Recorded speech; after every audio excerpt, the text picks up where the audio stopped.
अभिनंदन साहब, एक और सवाल अगेन बायर पर्सपेक्टिव से, वो ये कि ऑनलाइन शॉपिंग मैं करता हूँ, लेकिन उसमें मेरे पास एक बहुत बड़ी सुविधा होती है कि अगर कोई चीज़ मुझे पसंद नहीं आई तो पहले से ही लिखा रहता है कि 10 दिन में या तो आप एक्सचेंज कर लेंगे या रिटर्न कर देंगे, या कोई ज़रूरी, मतलब जो अच्छे प्लेटफॉर्म्स हैं उन पर ये सुविधा, और इसीलिए एक बायर का विश्वास रहता है कोई बात नहीं, गलत खरीद भी लिया वापस हो जाएगा, मेरा पैसा सुरक्षित है। मकान में आप ये कैसे इंश्योर कर रहे हैं?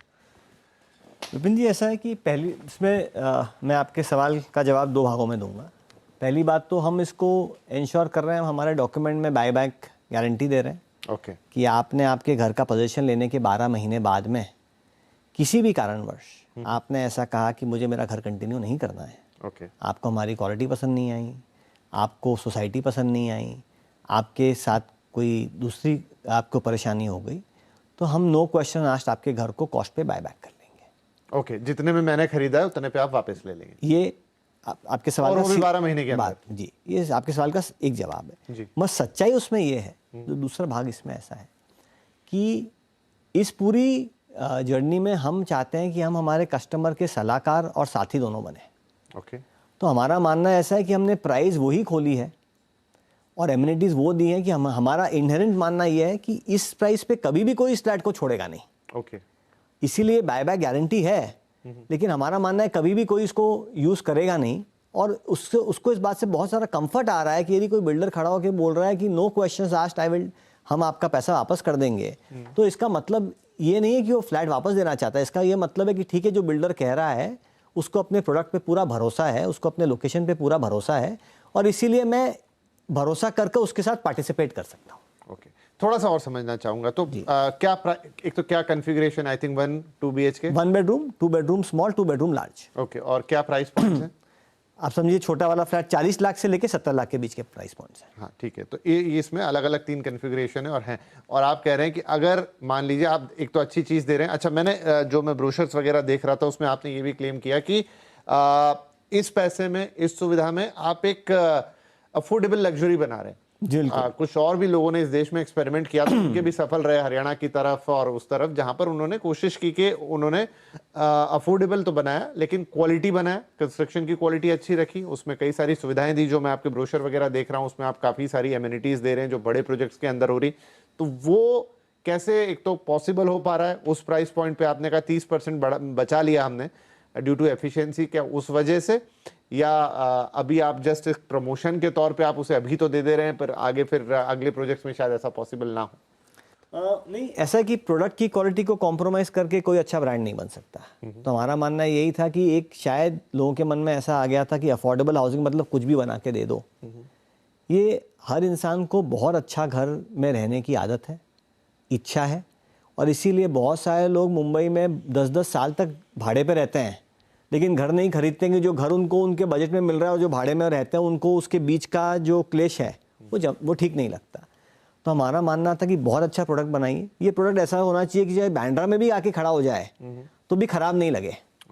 उसके कॉमन एरियाज़, उसकी एमिनिटीज़, उसकी फैसिलिटीज़, उसके पार्टनर्स ऐसे होने चाहिए जो मुंबई के किसी भी भाग में सुहाएं।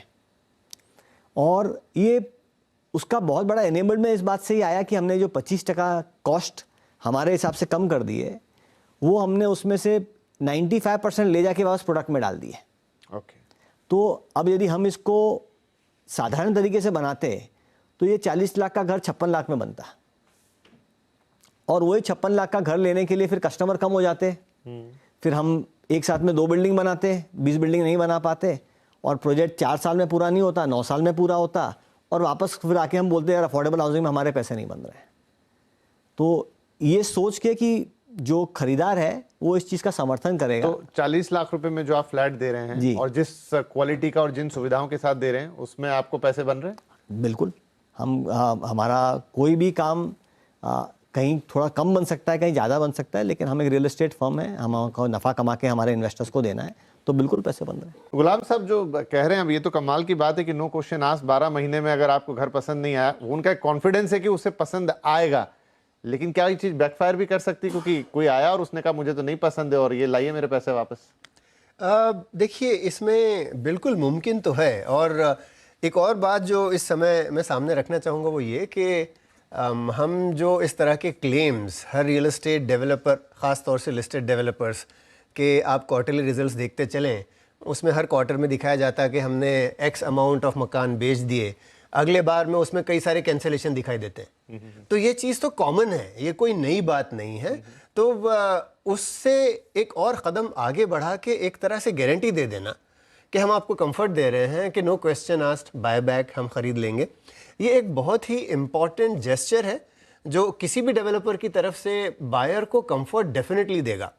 अब क्या ये डेवलपर के लिए बैकफायर करेगा, ये सवाल का जवाब तुरंत देना कठिन है। अब एक बात यहाँ पर मैं सामने लाना चाहूँगा, वो ये है साइक्लिसिटी। रियल एस्टेट में साइकिल्स होते हैं, मार्केट में उतार चढ़ाव होते हैं, और जहाँ तक हमें दिख रहा है इस समय मार्केट अपने पूरी तीव्रता के साथ ऊंचाई पर पहुँच चुकी है। अब इसके आगे क्लिफ है या ग्रेजुअल स्लोप है, धीमे धीमे गिरेगी या रफ्तार से गिरेगी, ये वक्त बताएगा। लेकिन इन सब के दरमियान एक और चीज़ जो है जिसका हम जिक्र कर रहे थे, अफोर्डेबल हाउसिंग। अफोर्डेबल हाउसिंग चूंकि इस पर किसी तरह का उभार आया ही नहीं है, तो ये अपने आप में एक अलग ही साइकिल बनाए चल रहा है अफोर्डेबल हाउसिंग की इंडस्ट्री जो है। तो मैं ये समझना चाहता हूँ कि आगे चल के चाहे लग्जरी रियल एस्टेट में या अपर एंड ऑफ रियल एस्टेट में क्लिफ दिखाई भी दे, अफोर्डेबल हाउसिंग में शायद उसे और समय लगेगा, क्योंकि अफोर्डेबल हाउसिंग अभी तक पीक आया नहीं है। और वो चीज़, जब हम पीक का जिक्र करते हैं तो इसमें दोनों पहलू बहुत ही इम्पॉर्टेंट अहमियत रखते हैं। Number of apartments sold as well as value increase, दोनों चीज़ें हैं।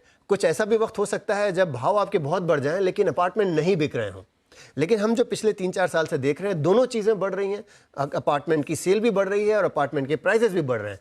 अफोर्डेबल हाउसिंग में वो नहीं है, अपार्टमेंट की सेल एक्चुअली घटती दिख रही है। पिछले इसी दौरान जब लग्जरी अपार्टमेंट ऊंचाई पर चढ़ रहे थे, अफोर्डेबल हाउसिंग में वही चीज़ गिरती भी दिखाई दी है।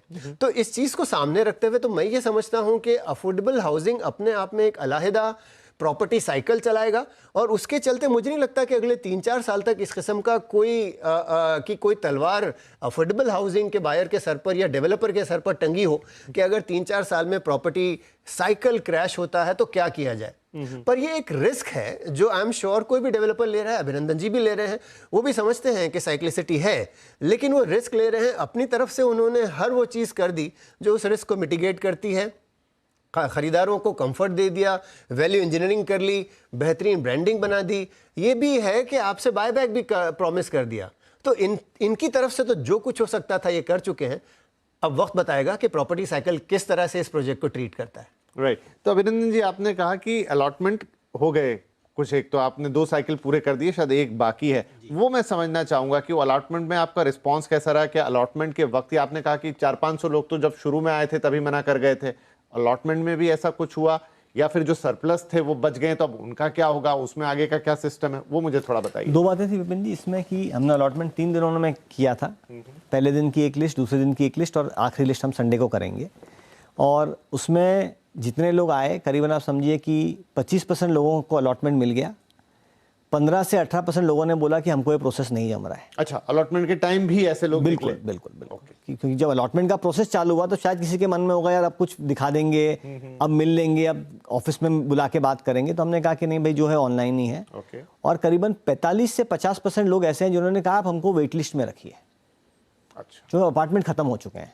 1458 अपार्टमेंट थे, 1350 अपार्टमेंट का, 1400 अपार्टमेंट का एलोकेशन पूरा हो चुका है। तो अब जो अपार्टमेंट जिन लोगों को कोई स्पेसिफिक चाहिए था कि मुझे 3 माले पे ही चाहिए, 9 माले पे ही चाहिए, ऐसा ही चाहिए, करीबन 45% लोगों ने ऐसा कहा है कि आप जब अगला फेज आपका खोलेंगे तब आप हमारा पैसा आपके पास रखिएगा, आप अगला फेज जब खोलेंगे उसमें हमको प्रायोरिटी अलोकेशन दीजिएगा। ओके। और टोटल कितने फेज हैं आपके इस? 2 फेज है। 2 फेज है। तो अभी आपने एक फेज 1450 अपार्टमेंट का खोला है, और अब और इसके बाद में इन्हीं एक और फेज खुलेगा 1450 अपार्टमेंट का, 2900 अपार्टमेंट, और तीसरा फेज, 3 फेज है, और फिर 1300 अपार्टमेंट। ये अगला फेज आपका कब खुलेगा? जनवरी और अप्रैल के बीच में। अप्रूवल जब आते हैं उस पर डिपेंड करता है। अभी जितने अप्रूवल थे हमने उतना फेज खोल दिया। अभी अगले अप्रूवल जनवरी और अप्रैल के बीच में जब आएंगे तब उसकी सेल शुरू करेंगे। अच्छा, एक सवाल और है मेरे मन में अभिनंदन जी, और वो ये कि यहाँ तो आपने एफिशिएंसीज निकाल ली, किस चीज़ में? प्रोसेस में और दूसरी चीज़ों में जो आपके हाथ में थी। आपने शो फ्लैट नहीं बनाया और खर्चे काट लिए, लेकिन जो ज़मीन है वो तो, और ऊपर से मुंबई में, और उस पर अफोर्डेबल हाउसिंग, वो कैसे मैनेज हो रहा है? तो विपिन जी, हमने जो हमारा ग्रोथ हाउसिंग का प्लेटफॉर्म है उसमें एक तय किया है कि हम कभी भी ज़मीन इसमें खरीदेंगे नहीं। अच्छा, तो ये जेवी है? ये जॉइंट वेंचर है मित्तल डेवलपर्स के साथ में। ओके। ज़मीन उनकी है, डेवलपमेंट और बाकी सब हमारा है। ज़मीन खरीदते ही उसका कैपिटल कॉस्ट, उसका इंटरेस्ट या उसका कॉस्ट ऑफ इक्विटी और वापस इवेंचुअली ये सब कुछ बायर के खाते में लोड हो जाता है। यस। तो हमारा जो अफोर्डेबल हाउसिंग प्लेटफॉर्म है grow with HOABL, grow with HOABL कभी भी ज़मीन खरीद कर काम नहीं करेगा, वो जेवीज में ही काम करेगा। ओके। तो आप अपने जेवी पार्टनर को फिर कैसे, क्योंकि उसके लिए तो ये है कि मैं, हर कोई चाहेगा कि मेरे इस पे तो बढ़िया वाली ऐसी हाउसिंग बने, वैसी हाउसिंग बने, मुनाफा ही मुनाफा, आपने उनको कैसे कन्विंस किया? नहीं, ऐसा है कि जो मुंबई रियल एस्टेट से जो ये बिल्डर मित्तल परिवार बहुत ही नामचीन जाना माना डेवलपर परिवार है, तो इनको काफ़ी अच्छी समझ थी कि नायगांव में क्या हो सकता है। ओके। और यहाँ वो ये भी समझ, उन्होंने खुद ने भी वहाँ पे काफ़ी बड़ी टाउनशिप डेवलप की हुई है, तो वो भी ऐसे किसी पार्टनर को ढूंढ रहे थे जो कुछ नया सोचे और शायद 8 साल का साइकिल 5 साल में पूरा कर सके, 4 साल में पूरा कर सके। और उसके लिए उन्होंने, ये मैंने भारत में देखा है कि आपकी जब सोच अच्छी होती है तो कहीं ना कहीं कोई ना कोई आपका कोई साथी मिल जाता है। तो हमको यहाँ पे वो साथी मिल गया, शायद कहीं और कोई और मिलेगा। ओके, उस पर भी बात करेंगे। गुलाम साहब, क्या ये एक एग्जाम्पल सेट करेगा? आपने एक पुराने हमारे एपिसोड का जिक्र किया, उस दिन भी अफोर्डेबल हाउसिंग की बात हो रही थी, या किसी भी मंच पे जब होती है तो सरकार पे डाल दिया जाता है कि वो सस्ती ज़मीन दे, क्योंकि ज़मीन बहुत महंगी है, तो उसके बिना तो अफोर्डेबिलिटी आएगी नहीं, आप बाकी की कॉस्ट कितनी ही बचा लेंगे।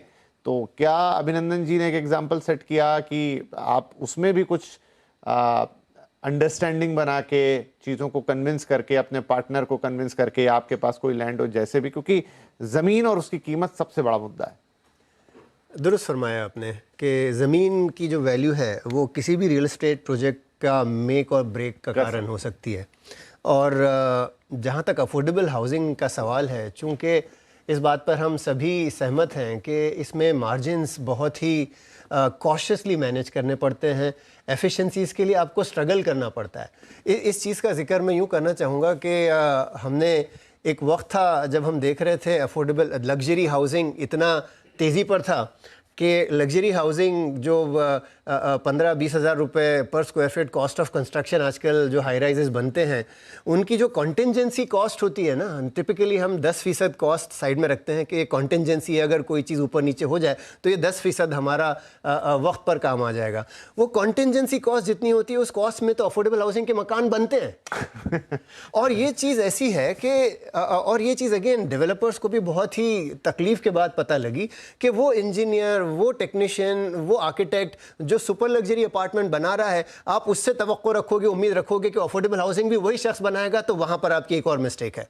एज एन इंजीनियर मैं आपको बताना चाहता हूं कि अगर मैं साइट पर कहीं काम कर रहा हूं जहां पर 15,000 रुपये स्क्वायर फीट मेरा कॉस्ट ऑफ कंस्ट्रक्शन है, तो मैं बहुत ही रिलैक्स्ड हूं कि अगर मेरा कॉलम टेढ़ा भी हो गया तो मैं तोड़ के दोबारा बना दूंगा, हनी कोम्बिंग आ गई तो मैं उसको या तो तोड़ के दोबारा बना दूंगा। लेकिन अफोर्डेबल हाउसिंग में आपके पास ऑप्शन नहीं है, फर्स्ट टाइम राइट का जो मेथड है वही चलना है।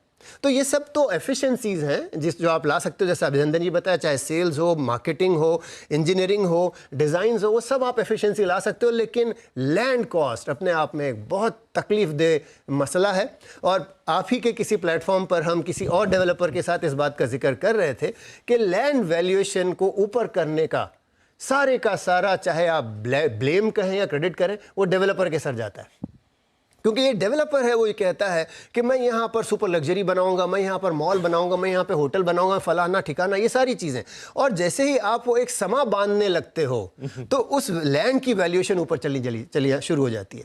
इसका एक और बहुत ही बड़े, किसी ज़माने में एक बहुत बड़ा दिग्गज नाम था जिनके शायद आज कुछ 80-90 प्लॉट्स ऑल ओवर कंट्री हैं, जिनका शायद एक बहुत बड़ा हिल स्टेशन मुंबई के करीब बना हुआ है। इन्होंने एक स्ट्रैटेजी बनाई थी कि उन्होंने अपने हर प्लॉट पर इतने ज़्यादा ख्वाब दिखा दिए, इतने ज़्यादा एक मकान बनाया, उसको एक मार्केट वैल्यू से 10 गुना ज़्यादा पे बेच दिया या किसी को ऐसी डोनेट कर दिया, और वो सब के चलते वहाँ के सर्कल रेट 3 गुना 4 गुना बढ़ गए।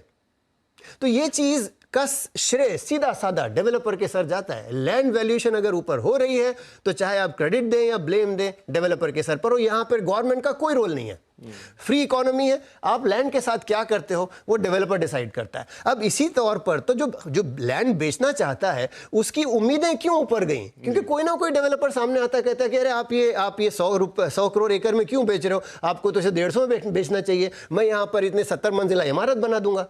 लेकिन जब कोई सेन ऑप्शंस या सेन वॉइस आती है, जैसे अभिनंदन लोढ़ा जी जिक्र कर रहे हैं कि पहली चीज़ तो जो सेलर हैं या जो जिनकी लैंड है वो भी जानते हैं कि हमारी ऑप्शंस क्या हैं, हमारा स्वॉट एनालिसिस क्या कहता है, स्ट्रेंथ्स एंड वीकनेसेस क्या हैं, वो समझ के क्या प्रोडक्ट बननी चाहिए।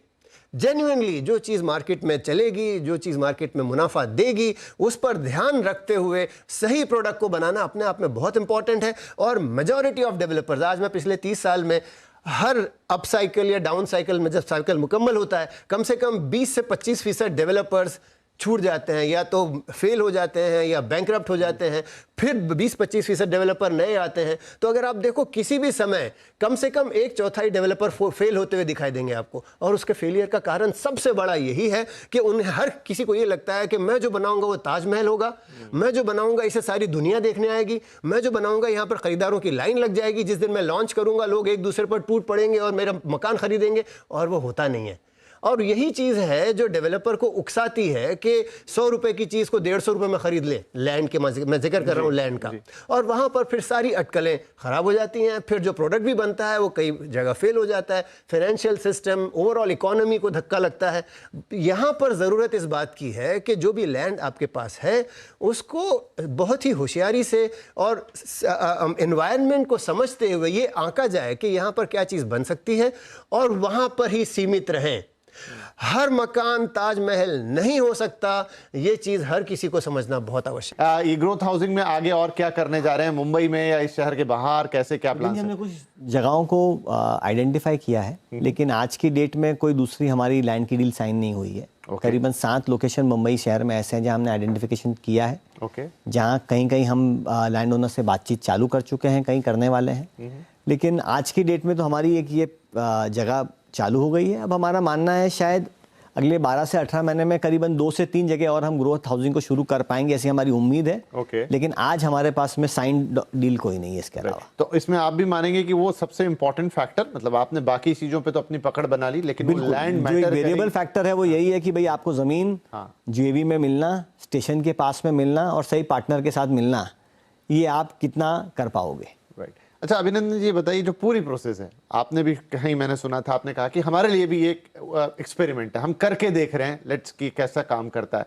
क्या इसमें से आपको अभी तक लेसन्स मिले हैं? कहाँ आपको लगा कि ये तो बढ़िया काम कर गया, लेकिन स्टिल यहाँ पर अभी और काम करने की जरूरत है? विपिन जी, 2-3 चीज़ें। एक तो जो बैंकिंग पार्टनर्स के साथ में इंटीग्रेशन होना बहुत ज़रूरी है, क्योंकि इस कैटेगरी में होम लोन सैंक्शन का क्लोजर के बिना सेल पूरी नहीं होती है। कस्टमर 10-15% अपनी जेब से भर भी देता है, तो बाकी 85% उसको बैंक से ही लाना है। और उसमें यदि आगे पीछे कुछ होता है तो उसकी वजह से उसके मन में तकलीफ होती है, भय आता है। तो बैंकिंग पार्टनर्स को अपने प्लेटफॉर्म पे लाके एपीआई का इंटीग्रेशन करना, इस चीज़ में अभी तक हम पूर्ण नहीं पढ़ पाए हैं। ये हमारा आज लैक्विन आया जो हम पूरा करने की कोशिश करेंगे। दूसरा ये है कि शायद अब इससे हमारे जो फीडबैक हमको समझ में आया है कि और भी 4-5 चीज़ें जो हमारे प्लेटफॉर्म पे डालनी ज़रूरी थी, हमने शुरुआत में जो नहीं डाली अब हमने डाल दिया है। और लेकिन सबसे बड़ी जो हमारे लिए खुशी की बात है, क्योंकि ये चीज़ लोगों ने सराही है, वो ये है कि भारतीय रिटेल कंज्यूमर ने फिर एक बार नई सोच को पूरा साथ दिया और उसको सक्षम बनाने में पूरा योगदान दिया। और हमारा मानना है कि ये बार बार इंडियन रियल एस्टेट कंज्यूमर हर समय अच्छी सोच, नई सोच और पारदर्शिता को हमेशा समर्थन देता है। ये बात तो है, और आपने उस युवा पीढ़ी को टारगेट भी किया। गुलाम साहब, तो एक मिसाल इन्होंने कायम की है, रखा। क्या आपको लगता है ये मॉडल अब और प्रिवलेंट होगा, और भी लोग कोशिश करेंगे कि दवे अभिनंदन जी ने ये सब कुछ किया, वो भी ऐसा ही सिस्टम लेके आए? अब मैं थोड़ा सा आंकड़ों की तरफ आपकी तवज्जो दिलाना चाहता हूँ जी। सबसे पहले तो जो हम और कई प्लेटफॉर्म पर इसका जिक्र करते रहते हैं कि अफोर्डेबल हाउसिंग, और ये स्पेशली हम चूँकि प्रधानमंत्री आवास योजना का जिक्र हर जगह ले आते हैं, इस सब्जेक्ट से ताल्लुक़ रखता है।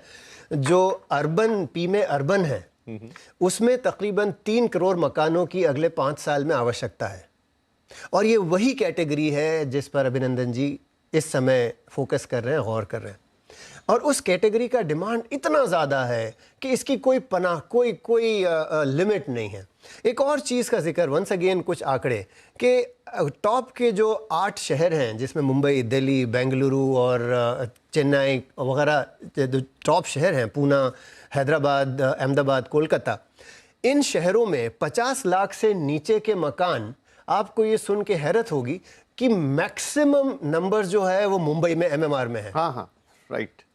कि तकरीबन जो जितना 50 लाख से नीचे की कैटेगरी का इन 8 शहरों में जितनी सेल हो रही है उसका तकरीबन 40 से 45% एमएमआर में है। आई थिंक आप ही की किसी रिपोर्ट में हमने बिल्कुल। पढ़ा है। तो ये जो अवेलेबिलिटी ऑप्शन है अभिनंदन जी के लिए, सारे शहरों में ये ऑप्शन खुला हुआ है जहां पर लोग इस चीज को तकरीबन पूरी तरह से निगलेक्ट कर रहे हैं और बायर हर जगह है। अगर आप ये समझें कि जो 8 से 10 लाख की सैलरी पाने वाला शख्स है जिसका 50 लाख का मकान खरीदने का सपना है, वो 8 से 10 लाख की सैलरी पाने वाला शख्स बेंगलोर में कहाँ जा रहा है, हैदराबाद में कहाँ मकान पा रहा है, दिल्ली में उसे कहाँ घर मिल रहा है। तो ये सारे मकाम हैं जहाँ पर अभिनंदन जी लोधा जैसे लोगों की आवश्यकता है। पिछले शो पर हमने इस बात पर भी गौर किया था कि ऐसे वो डेवलपर कहाँ हैं जो इस कैटेगरी को केटर कर रहे हैं। तो रिक्वायरमेंट तो हर जगह भर भर के है। तो ये जो जिस राह पर अभिनंदन जी ने पहला कदम रखा है, इस राह को आगे चल के एक शाहराह बनना है, एक सुपर एक्सप्रेस हाईवे बनना है, तो मुझे तो नहीं लगता कि इसमें कोई लिमिट एटलीस्ट लोधा जी के लिए होगी। अभिनंदन जी के लिए तो आगे चल के बहुत सारे अपॉर्चुनिटीज होंगे। तो सर क्या ये ग्रोथ हाउसिंग अब मुंबई के बाहर भी निकलेगी? गुलाम जी ने जो कहा है वो बात एकदम सही है। अभी तक उसके बारे में हमने इतना आकलन नहीं किया है, लेकिन गुलाम जी की से समझकर उसके ऊपर हम कार्य करेंगे। आज तो इसका एग्जीक्यूशन फुल स्पीड में अब चालू हो चुका है। बम्बई में और 2-3 शुरू करेंगे, उसके बाद बम्बई के बाहर बढ़ने के बारे में सोचेंगे। अच्छा।